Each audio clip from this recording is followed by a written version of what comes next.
Kinakailangang amyendahan ng United Nations ang kanilang international space law na nagbabawal sa mga bansa na mag-claim ng lupa o teritoryo sa kalawakan at iba pang mga celestial bodies. Dahil konting panahon na lang ang ating aantayin bago tayo magtayo ng colony sa ibang bahagi ng kalawakan at mukhang ang buwan ang una nating pupuntahan. Hindi magtatagal, mga tao na at hindi mga robots ang makikita nating lumilipad at sumasakop sa kalawakan. At ang kanilang irerepresenta ay hindi ang kanilang sariling mga bansa, kundi ang lahi ng sangkatauhan.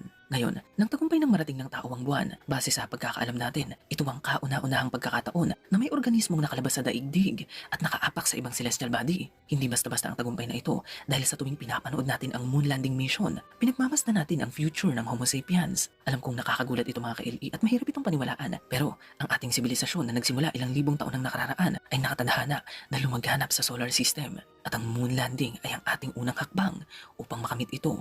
Ito ang tadhana ng lahi ng Homo sapiens, ang pumunta sa